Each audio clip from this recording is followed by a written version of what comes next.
അസ്സലാമലൈക്കും എൻ്റെ നമസ്കാരം. എൻ്റെ സുഹൃത്തുക്കളെ, സഹോദരന്മാരെ, നമ്മൾ ജീവിതത്തിൽ നല്ല കാര്യം ചെയ്താൽ, അതായത് നല്ല കർമ്മങ്ങൾ, മറ്റുള്ളവരെ സ്നേഹിക്കുക, ഇങ്ങനെയുള്ള ബേസിൽ നമുക്ക് തീർച്ചയായിട്ടും ദൈവാനുഗ്രഹം ഉണ്ടാവും. നമ്മുടെ സത്യം എന്ത് ചെയ്യോ അവർക്ക് എപ്പോഴും എവിടെ പോയാലും വിജയമാണ്. 26-ാം തീയതി ഞാൻ രാവിലെ ഇവിടുന്ന് വീട്ടിൽ നിന്ന് ഇറങ്ങിയതാണ്. ഇന്ന് 29-ാം തീയതി രാത്രി ഈ സമയമാണ് കയറി വരുന്നത്. എനിക്ക് 26/4/25 വോയിസ് ഓഫ് വേൾഡ് എന്ന് പറഞ്ഞ നല്ലൊരു വാട്സപ്പ് കൂട്ടായ്മ ഉണ്ട്. അവർ പല നല്ല നല്ല കാര്യങ്ങൾ ചെയ്യുന്നത്. പാവപ്പെട്ട വിദ്യാർത്ഥികൾക്ക് പുസ്തക വിതരണമൊക്കെ ചെയ്ത് അവർക്ക് വേണ്ടുന്ന എന്തെല്ലാം കാര്യങ്ങൾ ചെയ്യുന്നത്. അതുപോലെ പാവങ്ങളെ സഹായിക്കുന്നുണ്ട്. വീട്ടിൽ ഭക്ഷണമില്ലാത്തവർക്ക് ഭക്ഷണം ചെയ്യും. അങ്ങനെ പല കാര്യങ്ങൾ ചെയ്യുന്ന നല്ലൊരു വാട്സപ്പ് കൂട്ടായ്മയാണ് വോയിസ് ഓഫ് വേൾഡ്. അതുപോലെ അതിൻ്റെ പിറ്റേന്ന് നേരെ ഞാൻ പോകുന്നത് തിരുവനന്തപുരമാണ്.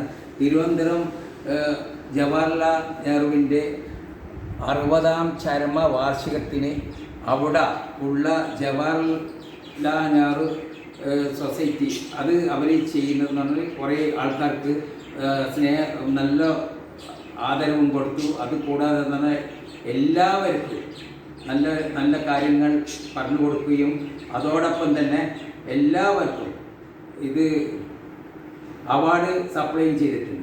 അതിൽ എനിക്ക് കിട്ടിയ അവാർഡാണിത്. അതോടുകൂടി ഒരു ആദരവും കൂടി ഉണ്ടായിരുന്നു. അതിൻ്റെ പിറ്റേന്ന് ശരിക്കും ഞാൻ എത്തുന്നത് പത്തനംതിട്ടയാണ്. പത്തനംതിട്ട സ്നേഹപ്പച്ച എന്ന് പറഞ്ഞൊരു വാട്സപ്പ് കൂട്ടായ്മയുണ്ട്. അതിൻ്റെ ഡയറക്ടർ രേഖ എന്ന് പറഞ്ഞൊരു പെൺകുട്ടിയാണ്. ആ കുട്ടി എത്രയോ നല്ല നല്ല കാര്യം ചെയ്യുന്നുണ്ട്. അവരെ കെയറപ്പിൽ എനിക്ക് റോസി അഗസ്റ്റിൻ മന്ത്രിൻ്റെ കെയറപ്പിൽ നല്ലൊരു ആദരവുണ്ടായിരുന്നു. അത് കിട്ടിയ ഈ ആദരവാണിത്. അതുപോലെ പല കാര്യങ്ങളും നമ്മൾ ചെയ്യണമെങ്കിൽ നമ്മൾ മന്ത്രിയല്ല, അതിൻ്റെ മേലെ ആരുണ്ട് അവർ നമുക്ക് ആദരവ് കിട്ടാൻ ചാൻസ് ഉണ്ട്. അതുപോലെ ഇന്ന് രാവിലെ 29-ാം തീയതി നമുക്ക് കിട്ടിയ ഒരു ആദരവായത് ഇത് ദയാ ചാരിറ്റബിൾ ട്രസ്റ്റ് എന്ന് പറഞ്ഞാൽ കോഴിക്കോട് പലരെയും സ്നേഹിക്കുകയും സഹായിക്കുകയും പാവപ്പെട്ടവരെ കൂട്ടിപ്പിടിച്ച് പല കാര്യങ്ങളും ചെയ്യുന്ന നല്ലൊരു ട്രസ്റ്റാണ്. നല്ലൊരു വാട്സപ്പ് കൂട്ടായ്മയും കൂടിയാണ്. അതാണ് ദയ.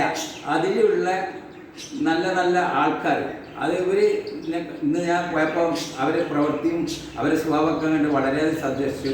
അതുപോലെ നമ്മൾ നല്ല നല്ല കാര്യങ്ങൾ ചെയ്യുക. കാരണം ഇങ്ങനെയുള്ള ആൾക്കാരെ സ്നേഹിക്കുക, ഇവർക്ക് വേണ്ടുന്ന കാര്യങ്ങൾ ചെയ്തു കൊടുക്കുക. അത് നമ്മുടെ കർമ്മയാണ്. അത് നമ്മളെ വേണ്ടുന്ന എപ്പോഴും ചിന്തിക്കേണ്ട ഒരു കാര്യം കൂടിയാണ്. അതുകൊണ്ട് ഇങ്ങനെയുള്ള 4 ദിവസം എനിക്ക് 3 ആദരവും ഒരു അവാർഡ് കിട്ടിയതിൽ വളരെയധികം സന്തോഷമാണ്. 4 ദിവസത്തിൻ്റെ ഇടയിൽ 4 കാര്യങ്ങളാണ് ഞാൻ ചെയ്തു വരുന്നത്. അതുപോലെ എനിക്ക് ഈ അവാർഡ് തരുന്നത് മന്ത്രി ചിഞ്ചുറാണിയാണ്. ഈ 2 മന്ത്രിമാരുടെ അടുത്തു നിന്നാണ് എനിക്ക് ഒരു ആദരവും ഒരു അവാർഡും കിട്ടുന്നത്. വളരെ സന്തോഷമുള്ളവനാണ് ഞാൻ. അതുപോലെ എൻ്റെ സന്തോഷത്തിൽ നിങ്ങളും പങ്കുചേരുക എന്ന് നിങ്ങളുടെ സലാം.